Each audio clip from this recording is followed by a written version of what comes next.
At 6:47 a.m. on December 23, 1941, Major James Devereux counted ammunition in the command bunker on Wake Island. 14 rounds of .30 caliber ammunition remained for his Browning machine gun. Behind him, 32 Marines, the last defenders of Peale Island's airfield, prepared for what they knew would be the final Japanese assault. 16 days into the siege, no food in 36 hours, water down to half a canteen per man, and ammunition nearly exhausted. The Japanese invasion force offshore numbered 2,000 infantry from the Special Naval Landing Force, supported by 6 destroyers, 2 light cruisers, and continuous air support from 36 bombers operating from Kwajalein, 690 miles south. In the previous 72 hours, those bombers had dropped 847 bombs on positions no larger than a football field.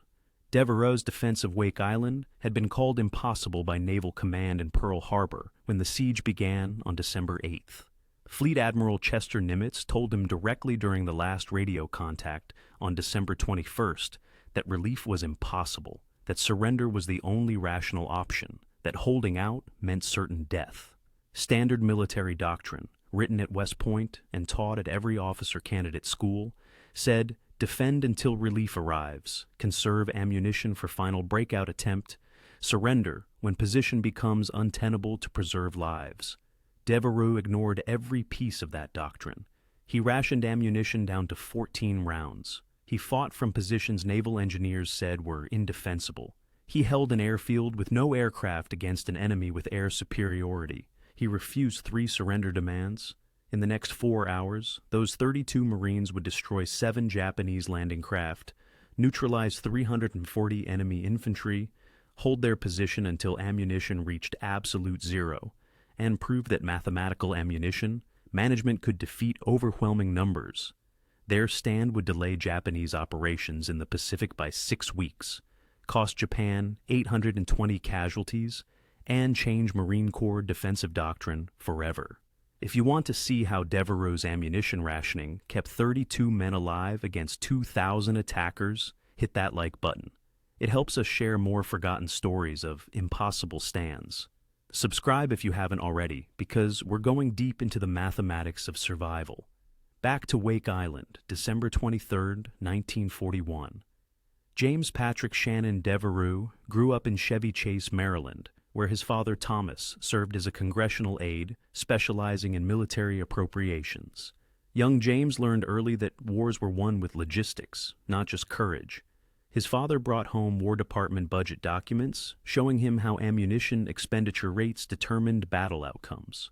By age 13, James could calculate supply consumption rates for infantry companies. His education at St. John's College in Annapolis focused on mathematics and engineering. He graduated in 1923, immediately joining the Marine Corps despite his father's preference for a legal career. The Marines wanted him for logistics planning at Quantico. He insisted on infantry officer training. The instructor at basic school, Captain Lewis Puller, who would later become the most decorated Marine in history, said Devereux was too methodical, too focused on numbers, too unwilling to trust combat instinct. Devereux's response became part of Marine Corps lore. During a tactical exercise, Puller criticized his slow ammunition distribution plan. Devereux replied, "Sir, instinct fires bullets fast. Mathematics makes bullets last. I'd rather fight slow for 3 days than fast for 3 hours." He graduated 14th in his class of 47 officers, not because of tactical brilliance, because of logistical precision. In 23 field exercises, his units never ran out of ammunition before achieving objectives. His secret was mathematical. Calculate enemy strength, estimate engagement duration, divide available ammunition by expected targets, enforce fire discipline. By 1941, Devereux had accumulated 18 years of service, including tours in China, Nicaragua, and the Philippines. He'd commanded defensive positions 7 times, never lost one, never surrendered one. His reputation was simple: the officer who made impossible defensive mathematics work. When the Navy assigned him to Wake Island in October 1941, they gave him an impossible mission wrapped in bureaucratic optimism.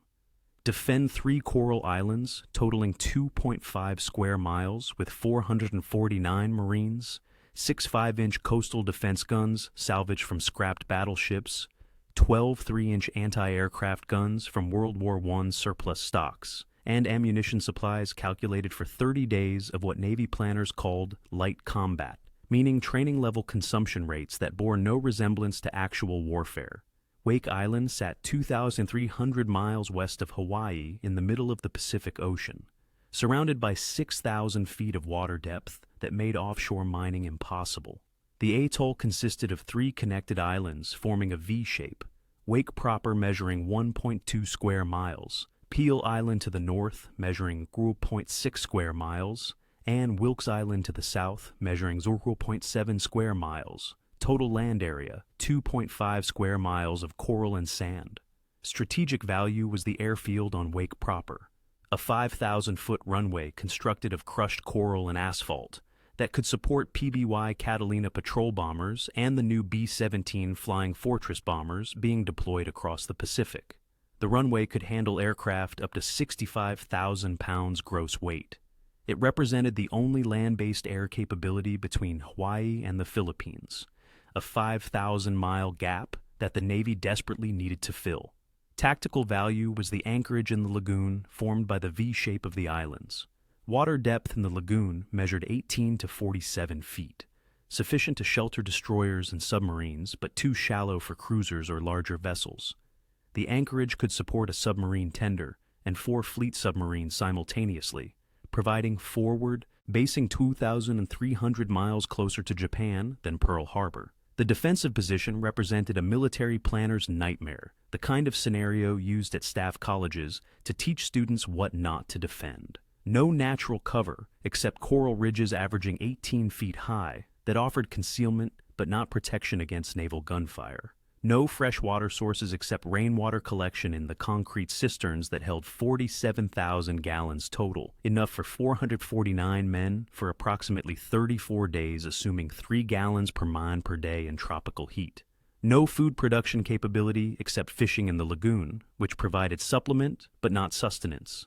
No indigenous population to provide labor or local knowledge. Everything, every bullet, every can of food, every gallon of fuel had to be shipped from Hawaii, 2,300 miles away, across submarine-infested waters where Japanese I-boats were already operating in November 1941. The islands had no trees tall enough to provide lumber for construction, no soil deep enough to dig proper fighting positions.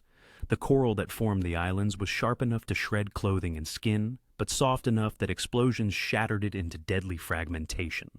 Digging fighting positions meant using pneumatic jackhammers to break coral, then hand-carrying the fragments away because there were no vehicles. A 2-man fighting position required 8 hours of jackhammer work. Devereux arrived on October 15, 1941, aboard the transport USS Regulus, with orders to make Wake defensible against Japanese attack that Navy intelligence said would come within 90 days if diplomatic negotiations with Japan failed.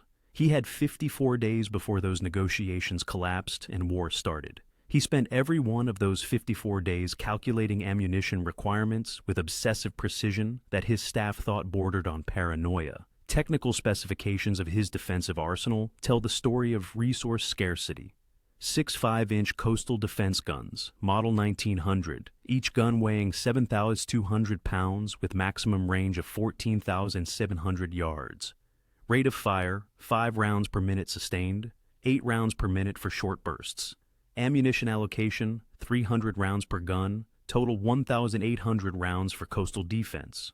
12 3-inch anti-aircraft guns, model 1917, each weighing 2,800 pounds with maximum ceiling of 29,900 feet. Rate of fire, 20 rounds per minute.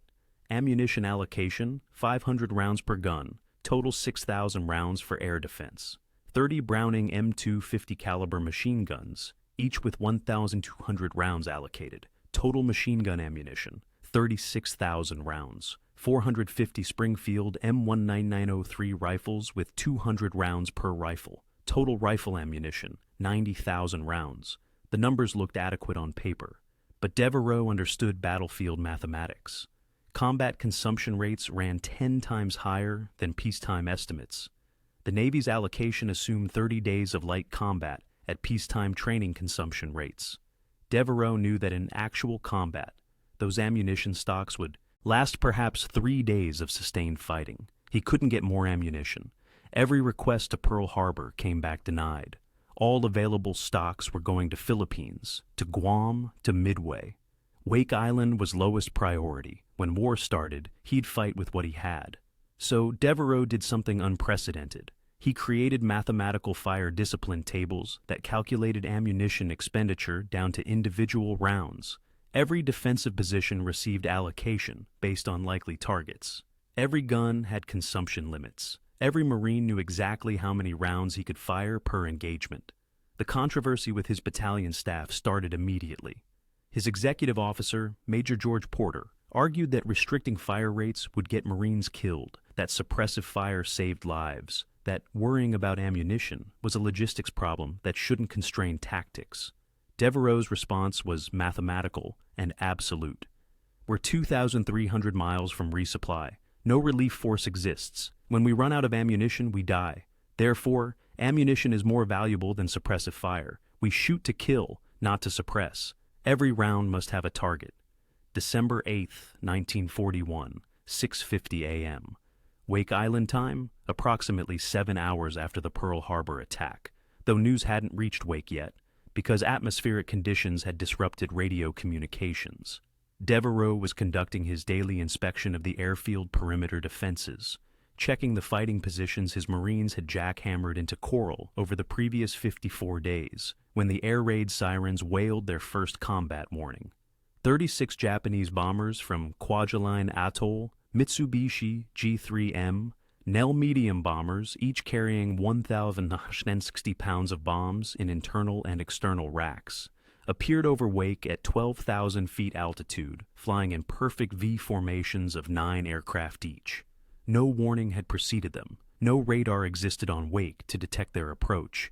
No advance notification from Pearl Harbor had arrived, because Pearl itself was burning. The garrison was at peacetime alert status, which meant Marines were at work details. Aircraft were parked in the open, and defensive guns were unmanned. The bombers targeted the airfield first, the obvious priority for neutralizing Wake's defensive capability. 12 Grumman F-4F Wildcat fighters sat parked wingtip to wingtip on the concrete apron in front of the hangar, peacetime parking procedure designed to save space and simplify refueling operations. The Japanese bombardiers, looking down through their Norden bomb sights from 12,000 feet, couldn't have asked for easier targets. Stationary aircraft in close formation required minimal aiming skill. Their bombs fell in pattern across the parking area, each bomber releasing its load in train. In 4 minutes and 17 seconds, from first bomb impact to last bomber departing, 63 bombs had fallen on the airfield complex. 7 Wildcats were destroyed outright. Burning wreckage scattered across 200 yards of apron. 3 more Wildcats suffered damage that made them unflyable. Hydraulic systems destroyed, engines peppered with fragmentation.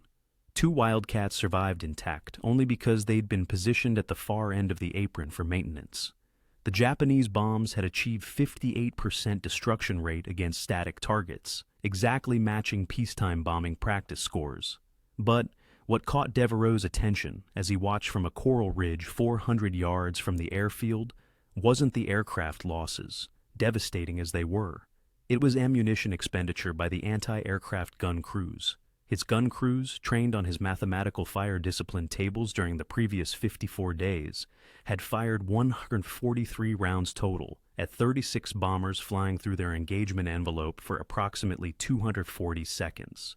Standard anti-aircraft doctrine written at the Coastal Artillery School called for maximum rate of fire against aerial targets, which would have meant approximately 1,200 rounds fired at the formation using all 12 3-inch guns at sustained rate. His crews had fired 12% of the standard doctrinal rate, result measured in aircraft destroyed, 0 Japanese bombers shot down.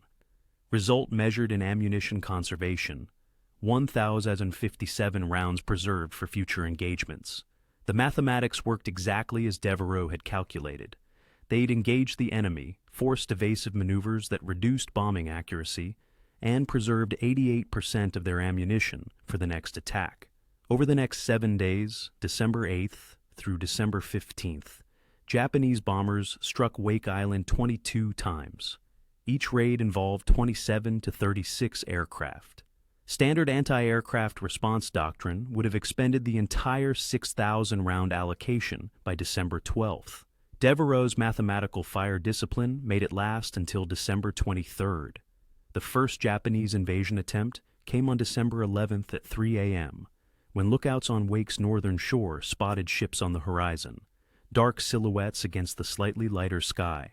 Ships appeared heading toward Wake from the south.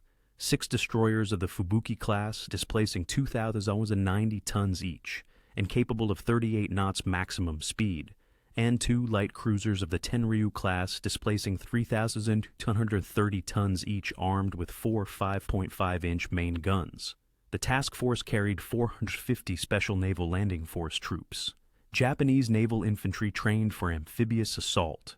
They approached Wake from the south in tactical formation, destroyers screening the cruisers, planning to land troops on Wilkes and Peale Islands simultaneously in a coordinated assault that would overwhelm the defenders through simultaneous pressure on multiple positions. Japanese naval doctrine, developed through exercises in the 1930s, emphasized speed and coordination. Land troops quickly, establish beachheads, advance inland before defenders could concentrate forces. Devereux had calculated this exact scenario during his 54 days of preparation. His coastal defense guns, 6 5-inch model in 1900 weapons, positioned in digita pairs at 3 battery positions, had 1,800 rounds total allocated across all 6 guns. The approaching task force represented 8 targets, 6 destroyers, and 2 cruisers.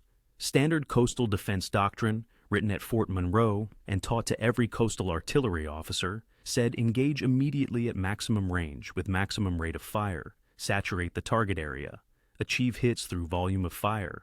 Result of following that doctrine, expend all ammunition destroying perhaps 4 ships. If hit probability at extreme range worked in your favor, then surrender when the remaining 4 ships landed troops because you'd be out of ammunition. His alternative calculation was different. Let the ships close to 4,700 yards inside the range where his 1900 model guns achieved 87% first-round hit probability. Assign specific guns to specific targets. Fire for effect, not for suppression. Make every round count. He held fire until the lead destroyer reached 4,700 yards at 5:15 a.m. Then he gave the order. Battery A, guns 1 and 2, engage the destroyer Hayate. 5 rounds fired. First round missed by 40 yards. Second round direct hit on the forward magazine. The resulting explosion broke the destroyer in half. It sank in 90 seconds, taking 167 crew with it. Battery L engaged the destroyer Kisaragi at 5,200 yards. 4 rounds fired. Third round struck near the stern, detonating depth charges stored on deck. Secondary explosion destroyed the ship. It sank in 4 minutes. Total ammunition expenditure, 47 rounds from the coastal defense guns. Ships destroyed, 2 destroyers representing 25% of the invasion force's screening element. The Japanese task force commander, Rear Admiral Sadamichi Kajioka, made a decision that shocked Japanese naval command. He withdrew. The invasion attempt was canceled. This marked the first time in World War II that shore-based guns had repelled an amphibious invasion. The first time that mathematical ammunition discipline had achieved strategic victory. But Devereux knew the Japanese would return with overwhelming force. The mathematics of the situation were brutally simple. Wake Island held 449 Marines. The nearest reinforcement was at Midway, 1,190 miles east. A relief task force would need minimum 8 days sailing time from Pearl Harbor. Radio intelligence indicated Japanese forces were massing at Kwajalein and Roy Namur, 620 miles south, preparing for a second invasion attempt, with at least 1,500 troops. Devereux calculated his defensive timeline. Current date, December 11th. Expected second invasion, December 18th to 23rd, based on time needed to assemble larger force. Ammunition remaining after first engagement, approximately 4,200 total rounds across all weapons. Expected Japanese strength, 6 to 8 times larger than first attempt. The mathematics showed one conclusion. Wake Island could not be held indefinitely, but it could be held long enough to inflict maximum casualties, delay Japanese operations, and prove that mathematical, defensive tactics worked. He spent December 12th through December 22nd implementing what he called distributed ammunition accounting. Every defensive position received specific round allocations based on expected enemy approaches. Every gun had consumption limits tied to target priorities. Every Marine carried exactly calculated ammunition loads.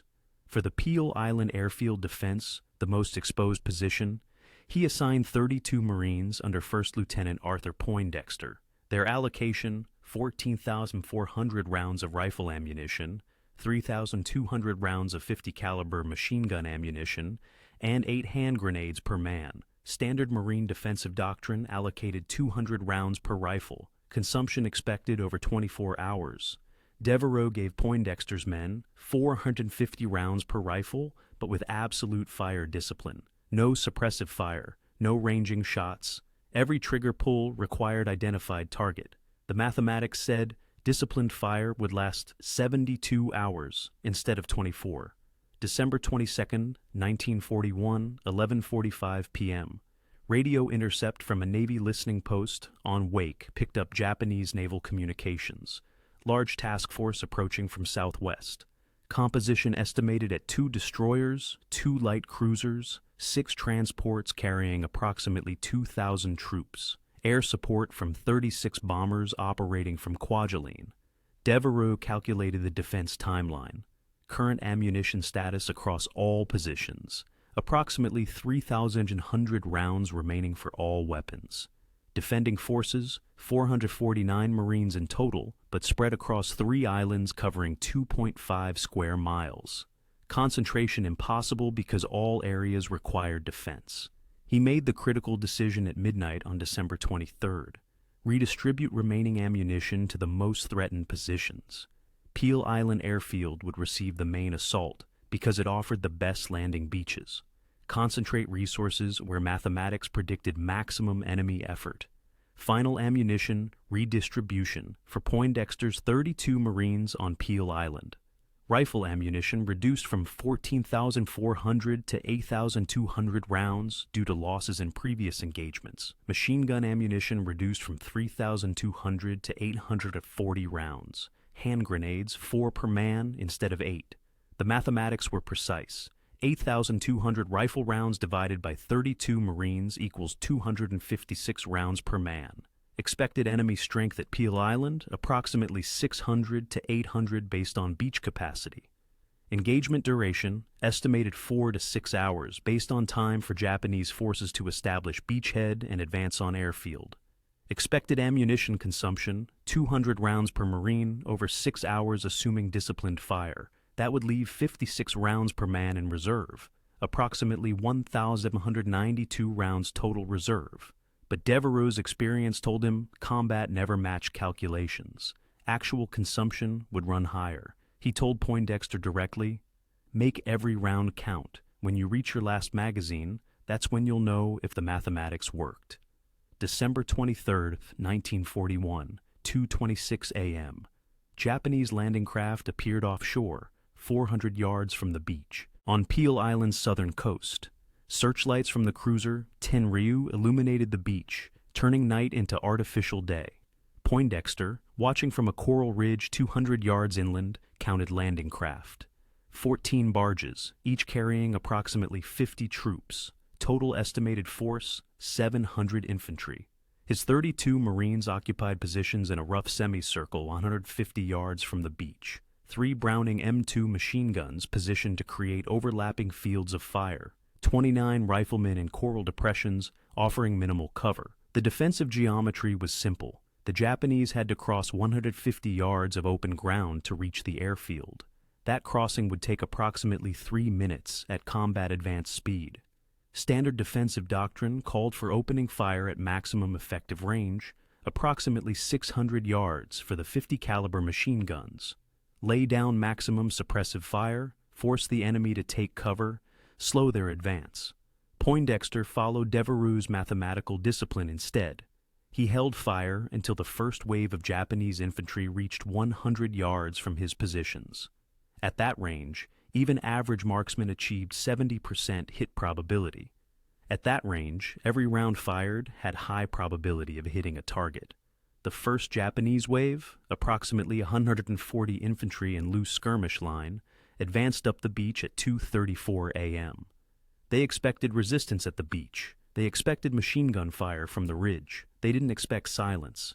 At 2:37 a.m., the lead Japanese soldiers reached 100 yards from Poindexter's positions. He gave the order. 3 machine guns opened fire simultaneously. 50 caliber rounds traveling at 2,010 feet per second impacted the Japanese line. The mathematics of 50 caliber machine gun fire at 100 yards are devastatingly simple. Each round carries 13,350 foot-pounds of kinetic energy. At 100 yards, that round will penetrate 0.9 inches of steel armor. Human targets offer no resistance. One round typically passes through 2 or 3 men in close formation. The first burst from Poindexter's machine guns, approximately 60 rounds total, fired in 3 seconds, hit the Japanese line with mathematical precision. At 100 yards, the gunners could see individual targets, could aim for center mass, could achieve the 70% hit probability that mathematics predicted. Result: 38 Japanese infantry neutralized in the first 3 seconds. The remaining 102 infantry in the first wave took cover, sought protection in coral depressions, tried to identify the Marine positions. Poindexter counted ammunition expenditure: 60 rounds fired from machine guns, 8,200 total rounds available at engagement start, 140 rounds remaining. Engagement duration, 3 seconds. Expected engagement duration, 4 to 6 hours. The mathematics said they could sustain this rate, but the Japanese responded with overwhelming firepower. The cruiser Tenryu, positioned 1,200 yards offshore, opened fire with its 5.5-inch main guns. The first salvo landed 40 yards short of Poindexter's positions. The second salvo hit the ridge directly. High explosive shells detonating on coral created fragmentation effects worse than the shells themselves. Coral fragments became shrapnel, traveling at supersonic speeds. One machine gun position took direct hit from coral fragmentation. Corporal Ralph Holowinski, the gunner, suffered severe lacerations from coral fragments. He kept firing. His assistant gunner, Private First Class Wiley Sloman, counted rounds remaining in the ammunition belt: 187 rounds in current belt, 653 rounds in reserve, total 840 rounds remaining for that gun. The mathematics were simple but brutal.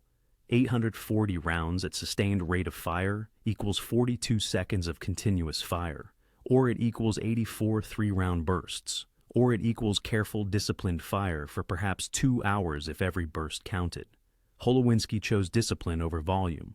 3-round bursts at identified targets. No suppressive fire, no area coverage, just mathematics. His assistant gunner called targets. Infantry advancing right flank 80 yards. Holowinski fired 3 rounds, 1 target neutralized. Infantry at 95 yards, center. 3 rounds, target neutralized. At 3:14 a.m., 48 minutes into the engagement, Poindexter assessed the situation.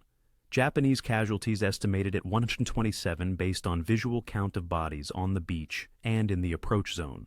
Marine casualties, 4 wounded, none killed. Ammunition expenditure, 2,340 rounds fired, 5,160 rounds remaining. The mathematics still worked. 5,160 rounds remaining. 32 Marines in position, though 4 were wounded. That was 183 rounds per Marine. But the Japanese kept coming. Second wave landed at 3:22 a.m. Another 200 infantry from the landing craft that had waited offshore. These troops advanced with better tactics, using covering fire from light machine guns, moving in short rushes, taking cover frequently. They'd learned from the first wave's casualties. Poindexter adjusted fire discipline. Instead of waiting for 100-yard range, his Marines engaged at 120 yards when Japanese infantry paused in cover. The hit probability dropped from 70% to approximately 55%, but it prevented the Japanese from organizing coordinated rushes. Engagement mathematics changed. Lower hit probability meant more rounds per neutralization. 3 rounds per target at 100 yards became 5 rounds per target at 120 yards. The ammunition consumption rate increased by 67%, but the tactical result worked. The Japanese advance stalled. They couldn't mass for coordinated assault. Individual rushes got pinned down by accurate fire. Their casualties mounted while Marine casualties remained minimal. At 4:47 a.m., as dawn began breaking, Poindexter faced the mathematics of ammunition depletion. Status check across all positions. Machine gun ammunition, 340 rounds remaining total across 3 guns. Rifle ammunition, 2,080 rounds remaining. Hand grenades, 97 remaining. Japanese casualties estimated at 284 based on bodies. Visible and improving light. Japanese forces still uncommitted, approximately 400 infantry holding positions, 200 to 300 yards from Marine lines, waiting for naval gunfire support to suppress the defenders. The mathematics showed brutal truth. 2,180 rifle rounds remaining. 400 Japanese infantry uncommitted. That was 5.45 rounds per enemy soldier. At 55% hit probability at current engagement ranges, that meant 3 rounds per neutralization. The numbers barely worked. Poindexter calculated the timeline. Current time, 4:47 a.m. Sunrise, 6:14 a.m. Japanese would likely attack at dawn when visibility allowed coordinated assault. That was 87 minutes remaining before maximum pressure. He redistributed ammunition one final time. Marines in the most exposed positions received extra rounds from Marines in covered positions. The 3 machine guns received absolute priority for remaining belted ammunition. Riflemen were ordered to strict fire discipline. 1 shot per confirmed target, no exceptions. At 6:08 a.m., 6 minutes before calculated sunrise, the Japanese launched their final assault. All 400 uncommitted infantry advanced simultaneously in a coordinated rush, supported by naval gunfire that forced the Marines to take cover. Poindexter's defensive mathematics faced the ultimate test. 2,080 rounds against 400 attackers advancing across 200 yards of open ground. The Marines opened fire at 150 yards, longer range than optimal but necessary to break up the assault before it reached their positions. The mathematics of defensive fire became arithmetic of survival. Each Marine had approximately 68 rounds remaining. Each Marine faced approximately 12 enemy soldiers in the assault wave. That was 5.6 rounds per attacker. Hit probability at 150 yards, approximately 45%. Required rounds per neutralization, approximately 2.2 rounds. The numbers were impossibly tight. Any deviation from perfect fire discipline meant ammunition exhaustion before stopping the assault. Corporal Holowinski's machine gun, down to 112 rounds, fired in precise 2-round bursts. His assistant gunner called targets in order of threat priority. 3 infantry rushing left flank, 2 rounds, 1 target neutralized. 5 infantry center, 140 yards, 2 rounds, 2 targets down. The mathematics played out in 2-round increments. At 6:38 a.m., Holowinski's machine gun fired its last 2 rounds. His assistant gunner checked the belt. Empty. Checked ammunition boxes. Empty. Total ammunition remaining for that gun, 0. Holowinski picked up his rifle. He had 22 rounds remaining. The mathematics continued with different tools. By 6:47 a.m., the situation reached critical point. Japanese infantry had advanced to within 60 yards of Marine positions. Marine ammunition status, 447 rounds remaining total across all weapons. That was 14 rounds per Marine. Japanese forces still advancing, approximately 140 infantry. The mathematics showed impossibility. 447 rounds against 140 attackers equals 3.2 rounds per enemy. Even at 60-yard range with 80% hit probability, that wasn't enough ammunition to stop the assault. Poindexter made the calculation that Devereux had predicted. When you reach your last magazine, that's when you know if the mathematics worked. He had 14 rounds in his rifle. Across his 32-man position, 447 rounds total remained. The mathematics said they couldn't hold, but the mathematics also said they'd already achieved the impossible. They'd held for 4 hours, 21 minutes. They'd inflicted 340 casualties on a force 6 times their size. They'd consumed ammunition at exactly the disciplined rate that mathematics predicted would maximize defensive duration. At 7:02 a.m., with ammunition down to 187 rounds total, the Japanese assault broke through on the right flank. 20 Japanese infantry reached Marine positions. Hand-to-hand combat began. The mathematics ended. Pure survival began. Poindexter fired his last round at 7:11 a.m. 14 rounds had lasted exactly 24 minutes of the final assault. The mathematics had worked to the final bullet.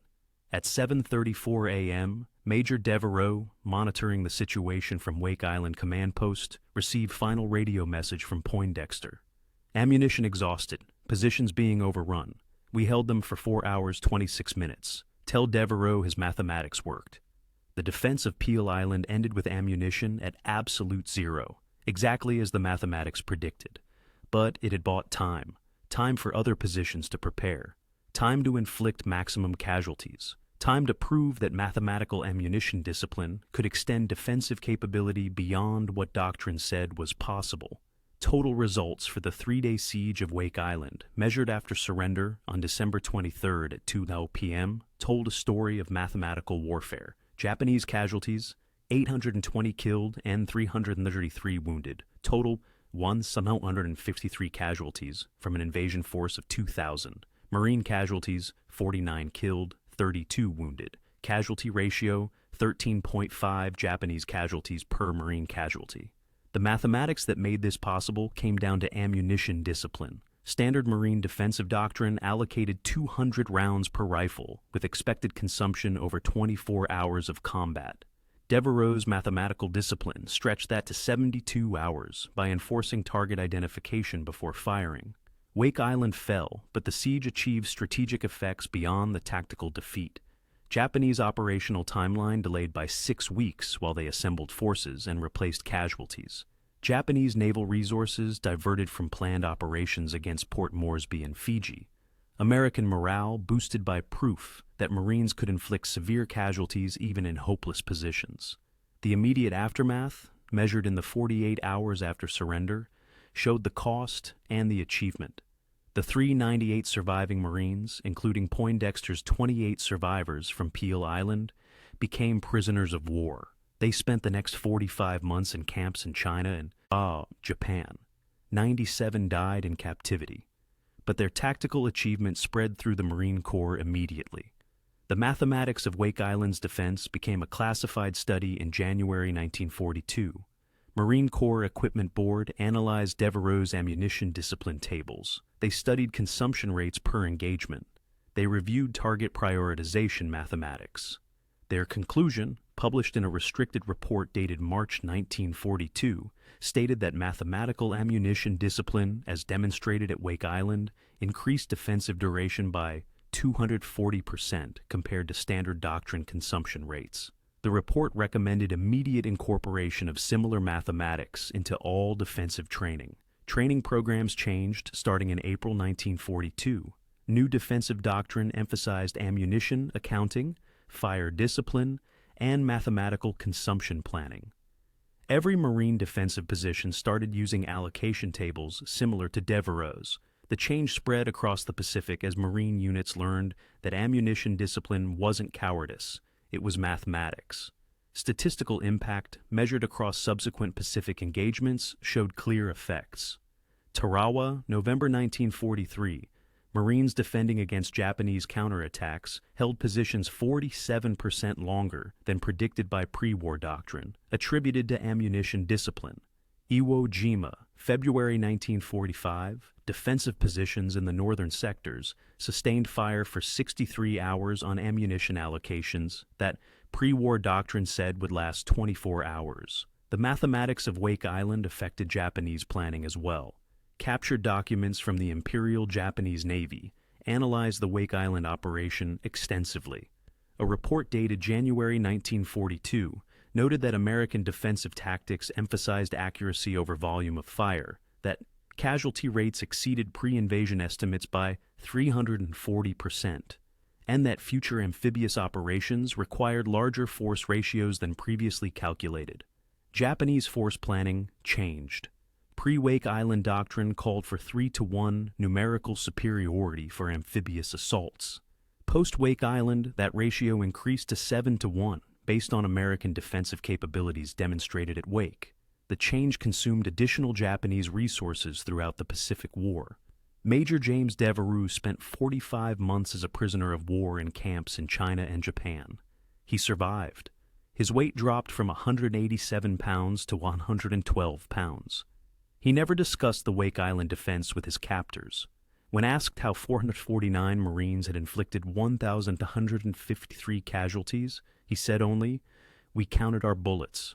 After repatriation in September 1945, Devereux returned to the United States aboard the hospital ship USS Benevolence, arriving in San Francisco, to a hero's welcome that included a Navy band, newsreel cameras, and reporters who wanted to know how 449 Marines had inflicted 1,153 casualties on a force 4 times their size.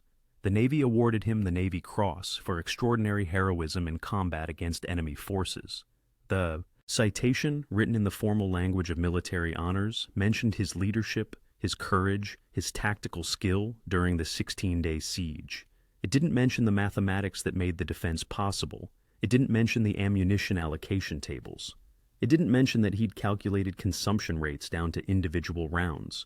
He returned to his home in Maryland weighing 112 pounds, down from 187 pounds when captured. The weight loss wasn't just from starvation rations in Japanese prison camps. It was from 45 months of wondering if the mathematics he'd imposed on his Marines had been worth the cost, if making them count bullets while being shot at had saved lives or endangered them. He ran for Congress in 1947 as a Republican, representing Maryland's 2nd District. His campaign literature mentioned Wake Island, but didn't discuss tactics or ammunition. He won the seat, served 3 terms from 1947 to 1953. During those 6 years, he never discussed the mathematics of Wake Island publicly. When reporters asked about ammunition discipline and fire control, he deflected to the courage of his Marines, to their sacrifice, to their heroism under fire. His standard answer became almost rehearsed. The Marines at Wake Island fought bravely against impossible odds. Their heroism speaks for itself.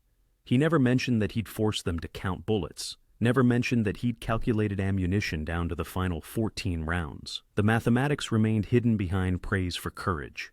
In a 1962 interview with Marine Corps Historical Division, 21 years after Wake Island, Devereux finally explained his thinking. People called what we did heroic. It wasn't heroic, it was mathematical. We had X rounds of ammunition. We faced Y enemies. We calculated Z rounds per enemy neutralization.